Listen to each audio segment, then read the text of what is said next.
ሰላም ሰላም ቤተሰቦች እንግዲህ አሁን እየተመለከታችሁት የሚገኘው ውድድር እንግዲህ በያዝ ብለው ቦክሲንግ ፕሮሞሽን አዘጋጅነት በሀገረ እንግሊዝ እንግዲህ ቶትናም ሆትስፐር ስቴዲየም አቅራቢያ የተዘጋጀ በኢትዮጵያውያን በአበሾች የተዘጋጀ የቦክስ ውድድር ወይም ኢቨንት ነው። የምትመለከቷቸው ቀይ ጓንት ሁለቱም ቀይ ጓንት ነው ያደረጉት። ሁለቱም ተመሳሳይ ቁምጣ ነው ያደረጉት። ለመለየት እንግዲህ በምን እንለያቸው? እስቲ ቦክሲንግ ላይ እንደዚህ ቢሆን በምንድነው የምንለያቸው? እንግዲህ የምትመለከቷቸው ቦክሰኞች ተመስገን ምትኩና ቢኒያም ቴዎድሮስ ናቸው። እንግዲህ ተመስገን ምትኩ የቀድሞ የብሔራዊ ቡድንና የአዲስ አበባ ፖሊስ ቦክሰኛ ነው። እንዲሁም ቢኒያም ቴዎድሮስ የቀድሞ የኦሜርላ ቦክሰኛ ነው። በአሁኑ ሰዓት ሁለቱም ሀገረ እንግሊዝ ላይ ነው የሚገኙት። እዛ ላይ እንግዲህ በተዘጋጀው የያዝ ብሎ ቦክሲንግ ፕሮሞሽን ያዘጋጀውን ውድድር እንግዲህ ሜን ካርድ ጨዋታ እየተጫወቱ ነው የሚገኘው። ብሩን ያሸነፈ የቀበቶ እንዲሁም ቢግ መኒ ፕራይዝ ተሸላሚ ነው የሚሆነው።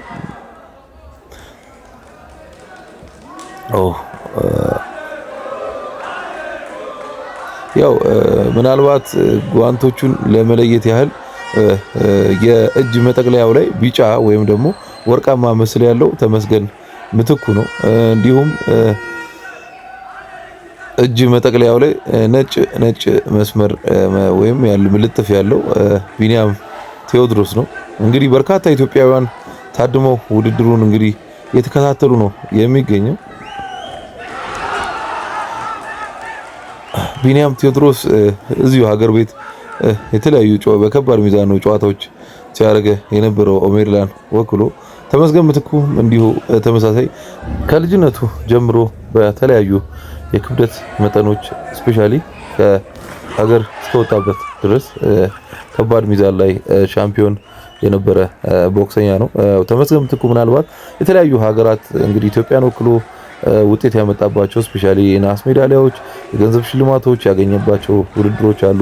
እንደነ ማንዴላ ካፕ እንዲሁ ኦል አፍሪካ ጌም ሞሮኮ ላይ የተለያዩ ውድድሮች ላይ መሳተፍ የቻለና ውጤት ማምጣት የቻለ የቀድሞ የብሔራዊ ቡድን ቦክሰኛ ነው። ያው በአሁኑ ሰዓት ቢግ መኒ ፕራይዙ ላይ ጨዋታቸውን እያደረጉ ይገኛሉ ከቢኒያም ቴዎድሮስ ጋር።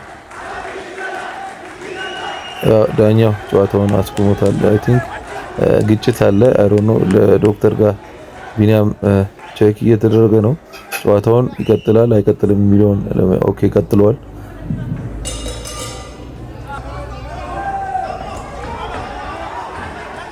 በጣም ቢኒያም ጠንካራ ዱላዎችን ለመሰንዘር እየሞከረ ነው።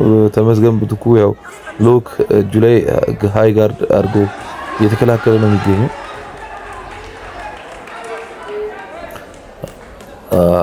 ዳኛ ተደጋጋሚ እያላቀቃቸው ነው።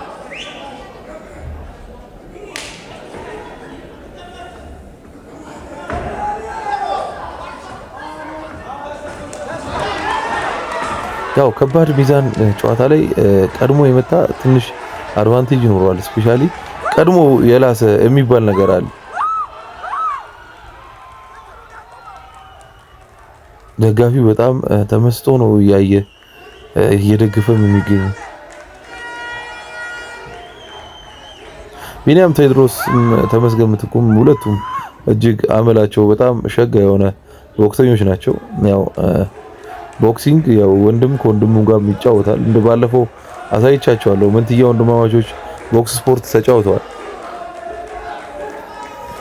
ዳኛው ምንድነው የነጥብ መቁረጥ ነው ያደረገው? አይ ዶንት ኖ።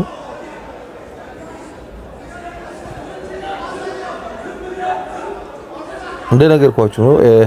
ተመስገን ምትኩ በጣም ኤክስፒሪየንስድ በናሽናል ቲም የተለያየ ጊዜ ሀገሩን ወክሎ ውጤት ማምጣት የቻለ የቢግ መኒ ፕራይዝ ማሸነፍ የቻለ ቦክሰኛም ጭምር ነው። ቢኒ በተመሳሳይ እዚህ ሀገር ቤት ኦሜርላን ወክላ የተለያዩ ውድድሮችን አድርጋለች። ከባድ ሚዛን ውድድር ላይ ከ75 ኪሎ ጀምሮ የተጫወተ ቦክሰኛ ነው። በጣም ጠንካራ ፓንቾች አሉት። ቢኒያም ቴዎድሮስም እንግዲህ ራውንድ 4 ደርሷል። ራውንድ 4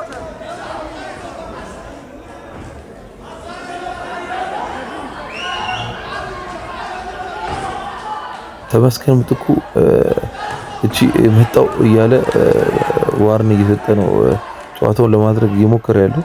ቢኒያምም እዛ ውስጥ ቆሞ ያው የሚመጣውን ነገር በመጠባበቅ ነው እንግዲህ በትኩረት ጨዋታውን እያደረገ የሚገኘው።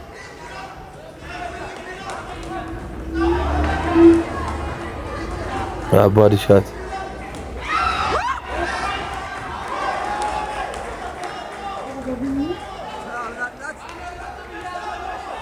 ደጋፊው ተመስጦ ነው እያደገፈም የተመለከተም የሚገኘው።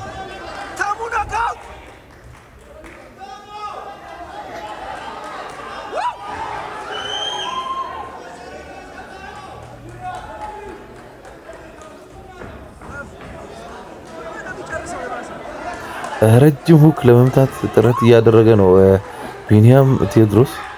ተመስገን ምትኩ የተጠጋ እሱም ቀኝ እጁን እየለቀቀ ነው የሚገኘው።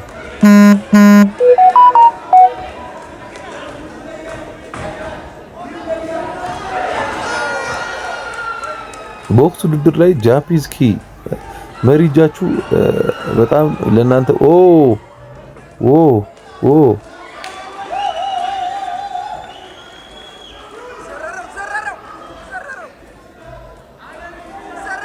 መሪ እጃችሁ ወሳኝ ነው። ጃምፕ ሁልጊዜ ተወዳዳሪዎች ጃምፕ እጃችሁ ማሰራት ይኖርባቸዋል። ምክንያቱም ጃምፕ ስታሰሩ አንደኛው ተጫዋች እንዳያስብ ታደርጉታላችሁ።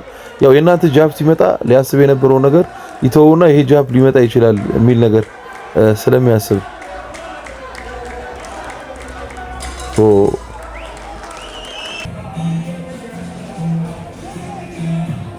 ራውንድ ፊውዝ ደርሷል እንግዲህ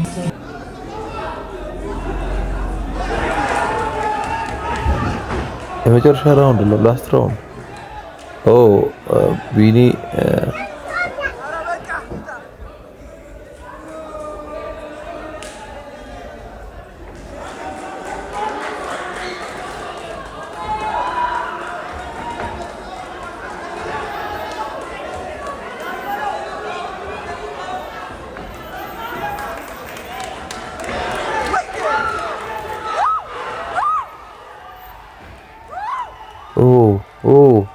ጫና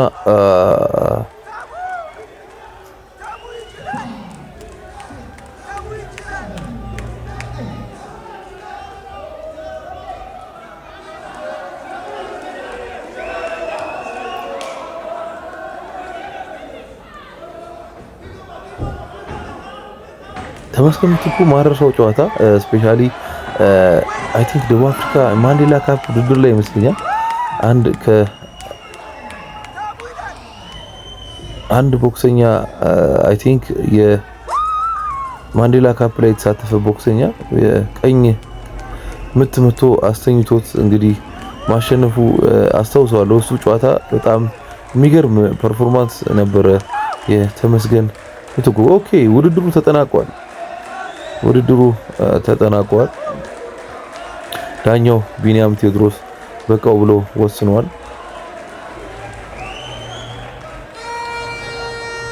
ዶክተር ቼክ እያደረገው ነው ተመስገንን። ያው መጀመሪያ ደህንነት ነው። ያው ለሁሉም ነገር የስፖርተኞች የአትሌቶች ደህንነት ይቀድማል። ከውድድር በኋላ ቼክ ይደረጋሉ። ያው ሪንጉን የያዘው ሞሞ ቦክሲንግ ነው። ይሄን ውድድር ያዘጋጀው ሞሞ ቦክሲንግ። ከኋላ ቤልቱን ይዞ የምትገኙት ደግሞ ምረታብ ይባላል። የሞሞ ቦክሲንግ ፕሮሞሽን የያዝ ብለው ቦክሲንግ ፕሮሞሽን ማናጀር ነው።